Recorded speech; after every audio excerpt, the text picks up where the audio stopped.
When you think about farming in the west of Ireland, you mainly think about beef and sheep, and we have them here. But the main earner on this farm, the animal that brings in the most money, is a highly unusual one. A snail farm may be the last thing you'd expect to see in this part of the world, but for Stephen Ryan, having hundreds of thousands of these animals here has made it possible for him to return to farming.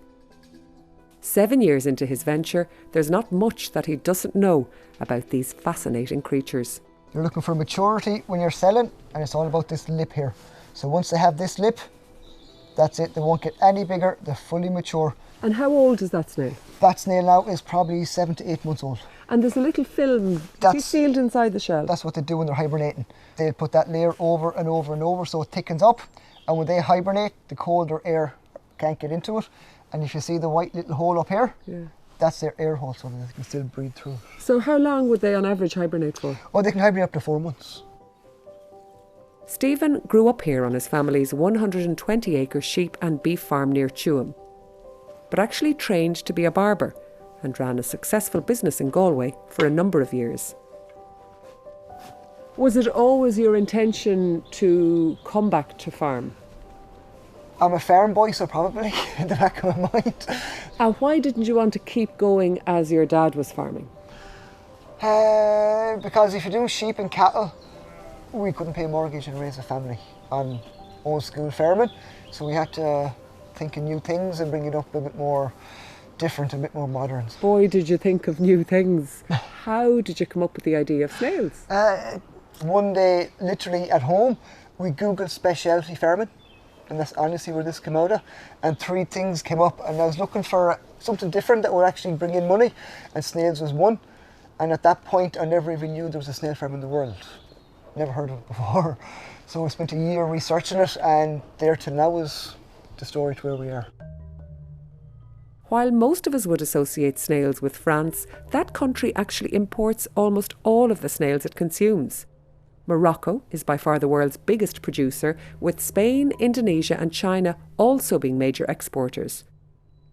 But our mild, damp climate makes Ireland ideally suited to their cultivation. We started breeding here the first week of June, so from then on the whole season starts and gets going.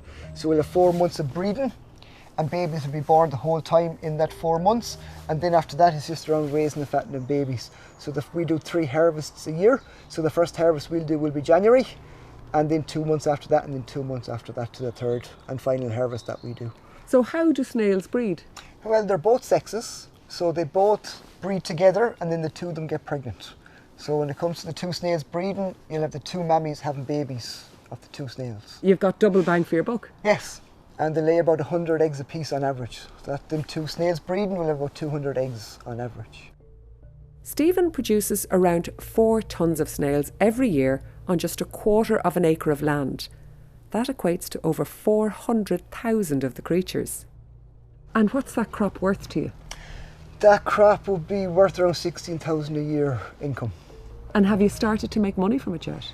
Yes, it takes year 2 before you see any real money. Year 1 is kind of covering costs and start-up costs. Year 2 is when you first start to see the money.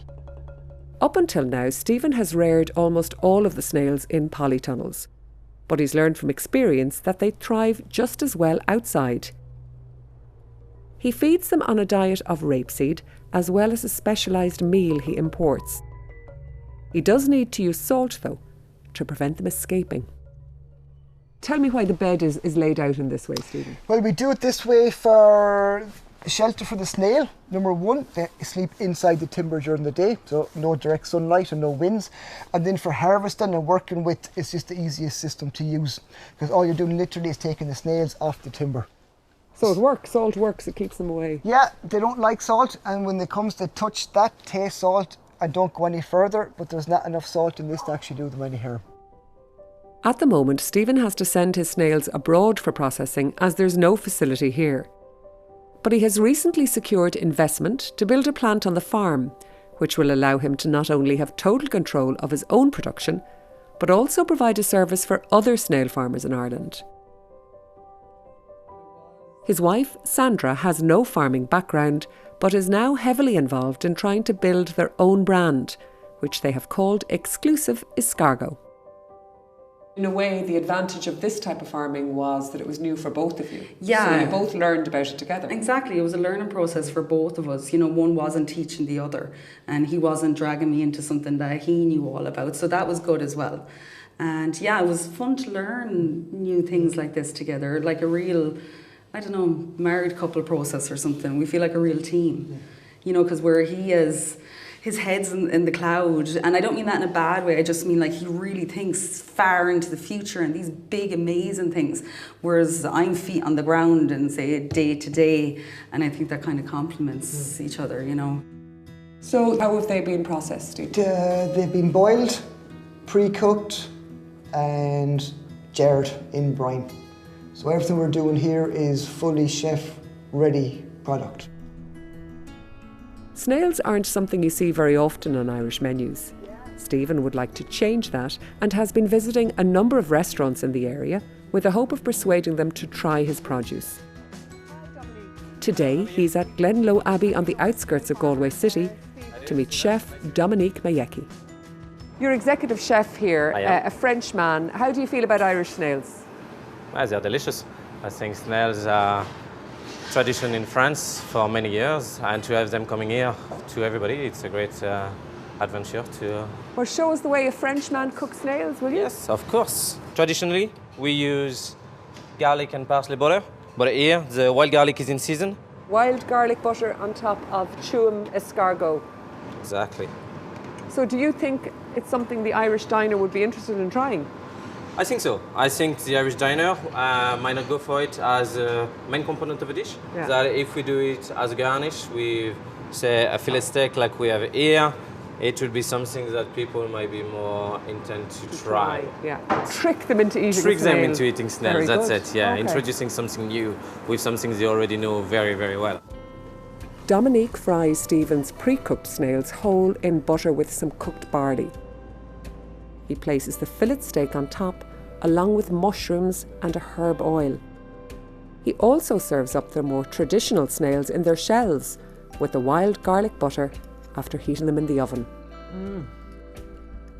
So Dominique, we've come to you with the snails. Yes. You've cooked them. We've sampled them. They're delicious. Are you going to put them on the menu? I think so, yeah. We are looking at the summer menu now, spring summer menu for our Pullman restaurant, and I think Snail is definitely going to be part of it, yeah. That's it, Stephen, you're hired. Perfect.